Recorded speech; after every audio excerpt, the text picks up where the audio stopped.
Diet Yakult, diet kentang, diet rempah. Namanya aneh-aneh, tapi beneran loh. Ada diet seperti itu di dalam TikTok. Kalau kamu penasaran dietnya seperti apa sih? Yuk kita coba tonton bareng-bareng.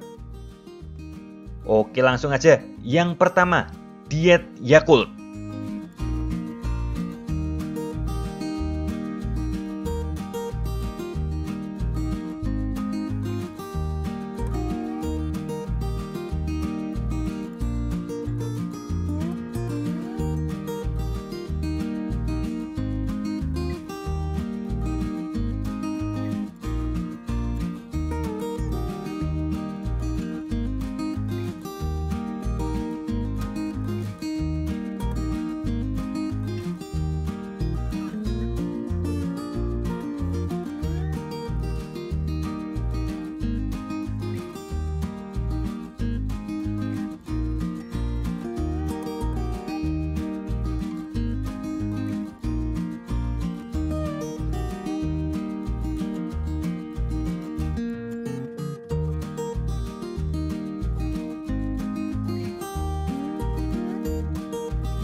Gini ya, Nduk.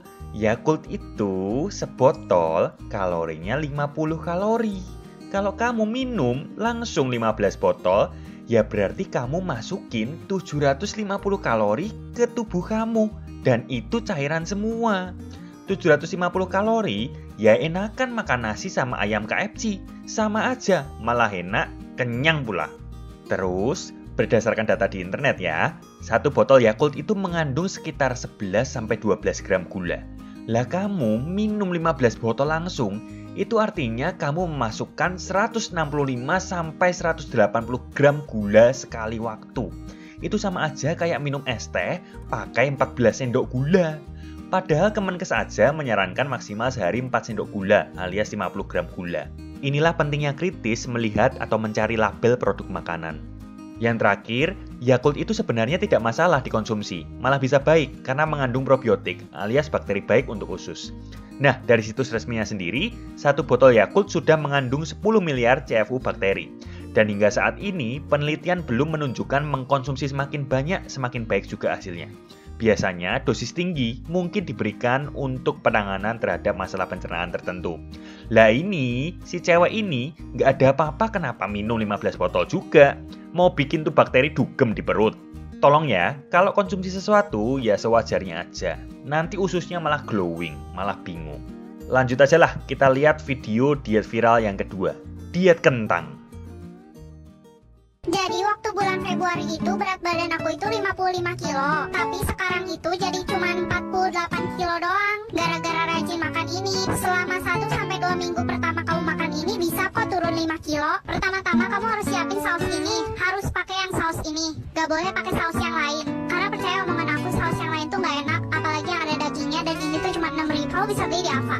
Siapin 2 kentang kalau misalnya mau dimakannya sehari 2 kali. Tapi kalau misalnya makannya sehari 3 kali, 1 kentang aja setiap kali makan. Kupas kentangnya, potong kecil-kecil biar empuk. Rebus pakai air secukupnya. Tambahin masako atau garam biar airnya cepet matang dan ada gurihnya dikit. Aduk-aduk dan rebus 15-30 menit. Saring semua kentangnya, kasih bumbunya aduk. Kalau mau makin enak bisa ditambahin keju di atasnya, tapi di sini nggak pakai. Kalau ini terlalu manis bisa ditambahin sambal ya. Dan makan deh. Kalorinya sekitar di bawah 200 kalori gitu. Dan pengalaman pribadi.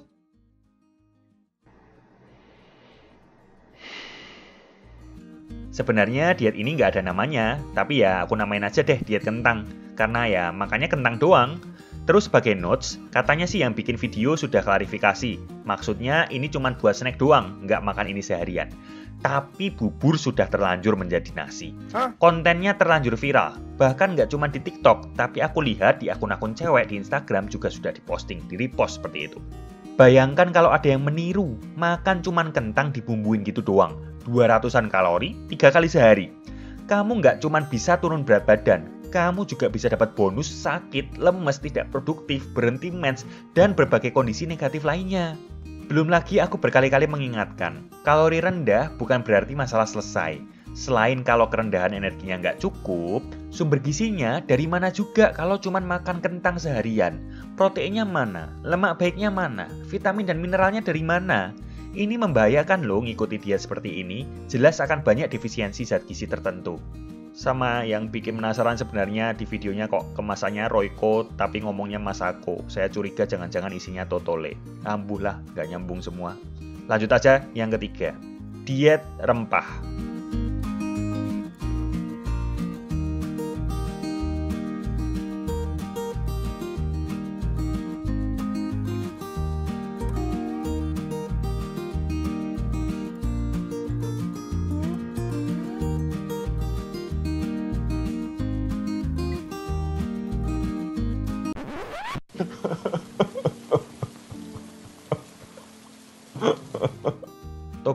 Tobat.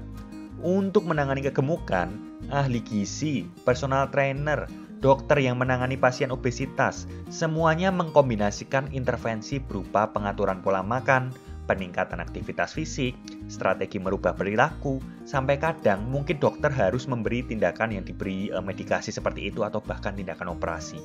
Itu pun untuk yang beneran ahli pasti paham kalau semua ini tidak akan instan, butuh waktu dan juga proses. Bahkan untuk beberapa orang pasti tidak akan mudah. Lah ini entah dari mana emak-emak random di sosmed, entah belajar dari mana juga, ngerekam merebus rempah kayak gini. Kok bisa-bisanya loh janjiin turun berat badan sebanyak itu, sesingkat itu, semudah itu. Dan lucunya kok ya ada juga yang percaya dan mau nyoba loh. Inilah realita informasi diet yang beredar di dunia maya. Isinya kebanyakan mengandung 3 setan. 3 setan ini adalah setan cepat yang janjiin turun dalam waktu singkat, setan banyak yang janjiin turun dengan jumlah bombastis, dan setan mudah yang janjiin turun dengan cara yang gampang tanpa perlu usaha. Udah nih, coba aja tuh kalimat yang dibawa si setan digabungin. Hanya dalam seminggu turun 10 kg, cukup minum ini saja.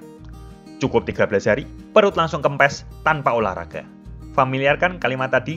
Entah dengar dari penjual pelangsing, entah dengar dari penjual teh daun jati Cina, entah dari penjual obat diet, entah dari influencer yang cari views. Diet santuy sih salah satunya, suka clickbait ya. Ya, intinya orang-orang yang kurang bertanggung jawab dari konten yang dia buat akan menggunakan kalimat-kalimat tadi. Gini, aku mau kasih kamu pemahaman yang mungkin jarang diomongin kalau ngomongin diet ya. Di Indonesia itu, masalah gizi ada 3. Triple burden of malnutrition istilahnya. Yang pertama adalah masalah kekurangan energi dari makronutrien. Yang kedua adalah masalah kekurangan zat gizi mikro. Dan yang ketiga adalah masalah kelebihan gizi. Contoh kekurangan energi dari makronutrien, ada stunting. Anak-anak jadi pendek, tidak optimal pertumbuhannya, dan beresiko tidak berkembang dengan baik juga fungsi kognitifnya. Contoh kekurangan mikronutrien, ada anemia. Cewek-cewek nih usia remaja, datanya menunjukkan 50% anemia, kurang darah, seringkali akibatnya karena pola makan yang kurang asupan zat besi. Lalu yang terakhir, kelebihan energi. Ini contohnya ya, simple, kegemukan, obesitas. Energi dari makanan yang dikonsumsi tidak terpakai semua dan akhirnya disimpan menjadi lemak dan terus menumpuk hingga kadar lemak tubuhnya menjadi berlebih dan membawa resiko buruk bagi kesehatan. Nah mungkin kalau ngomongin diet, orang tuh taunya ya masalahnya cuman kegemukan aja ya. Padahal kekurangan energi dan kekurangan mikronutrien juga termasuk malnutrisi. Contohnya, tadi ada yang nunjukin makan kentang doang, 200-an kalori 3 kali sehari. Itu di total ya cuma 600 kalori. Coba deh, misal ada emak-emak yang tiap hari harus ngurus anak, harus ngurus rumah, butuhnya 1800 kalori. Terus dia cuma makan 600 kalori karena nonton video tadi. Terus gimana? Itu pasti sudah di bawah BMR juga loh, 600 kalori. Jatuhnya ya akan kekurangan energi, lemes, uring-uringan, dan kalau nekat dilakukan waktu lama, bisa berbahaya untuk kesehatan juga. Belum zat gizi mikronya. Makan kentang doang ya jelas kurang. Tadi kita pakai deh contoh remaja putri ya, 50%-nya anemia. Prestasinya di sekolah bisa turun. Performanya di kehidupan juga akan turun. Ciri-ciri anemia kan ya, lemah, letih, lesu gitu, nggak semangat. Dan sedihnya, kalau kondisi anemia ini terus berlanjut, lalu mereka sampai suatu saat nanti akan jadi ibu dan tetap masih dalam kondisi anemia, ini bisa berbahaya juga, nggak cuma buat ibunya, tapi sampai ke anaknya juga.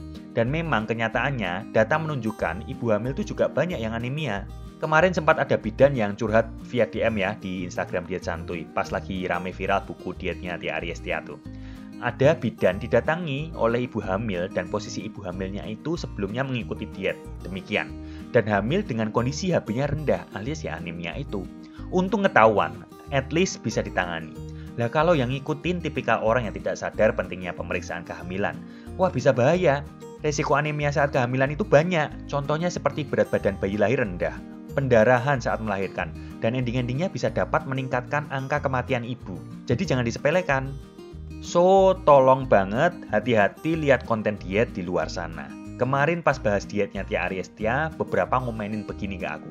Diet itu nggak ada yang salah, cocok-cocokan kalau diet itu. Dan saya sangat tidak setuju dengan statement demikian. Diet yang baik ya prinsipnya jelas, jangan sampai orang yang mengikuti kurang gizi dan membahayakan kesehatan mereka.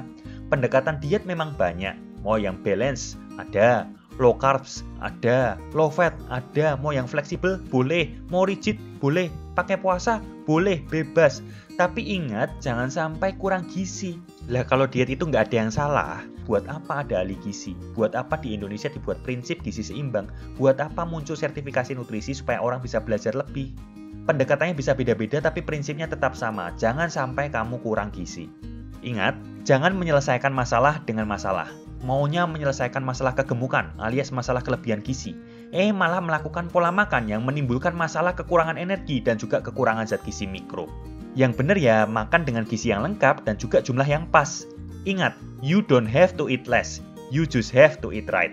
Bukan asal makan sedikit, tapi makan dengan tepat sesuai kebutuhan kamu. Nah lalu, karena video-video tadi ya berasal dari TikTok, sepertinya memang perlu banyak edukasi lagi di TikTok. Dan diet santuy sudah masuk di Instagram, sudah masuk di YouTube, tapi belum ada di TikTok. Jadi setelah ini diet santuy akan mulai bikin konten di TikTok. Bukan konten biasa, tapi konten yang sangat dasar banget akan membahas soal diet. Yakni 60 hari belajar istilah dasar diet di TikTok. Aku mau kasih rujukan supaya orang-orang paham dasar-dasarnya dulu soal bahasa-bahasa yang diomongin waktu kita ngomongin diet di TikTok situ. Jadi aku akan share topik terkait apa sih itu keseimbangan energi, apa sih itu defisit kalori, apa sih itu BMR, apa sih itu makronutrien, apa sih itu skinny fat, dan lain sebagainya. Intinya semua istilah diet akan aku bahas di situ, dan aku juga setiap hari akan menjawab pertanyaan yang masuk ke TikToknya Diet Santuy. Jadi kalau kamu mau ngikutin seri ini juga, belajar istilah dasar diet dari nol, follow yuk TikToknya Diet Santuy di @dietsantuy. Nggak pakai ID ya, karena kalau di Instagram kan belakangnya ada .id-nya, dietsantuy.id kalau Instagram. Nanti supaya gampang, ku taruh juga ya linknya ke TikTok Diet Santuy di kolom komentar. Tenang aja, meskipun posting di TikTok, YouTube tetap akan posting konten berkualitas. Next video aku mau bahas soal makan malam dan kegemukan. Benar nggak sih, makan malam bikin gemuk? Kok ada penelitian yang mengatakan ya, kalau orang makan larut malam akan lebih rentan gemuk. Kalau nggak mau ketinggalan video ini, subscribe dan juga bunyikan lonceng notifikasi ya, supaya kamu nggak ketinggalan video terbaru dari Diet Santuy. Terima kasih ya yang sudah nonton sampai habis. Kalau kamu belum gabung tim Diet Santuy, buruan gabung dengan klik kotak yang ditunjukkan panah ini. Karena kamu bisa dapat materi belajar Diet Santuy dari nol, tanya-tanya sepuasnya dengan aku, dan dapat alat workout gratis juga. Tonton juga video berfaedah lainnya ya. See you dan sehat terus!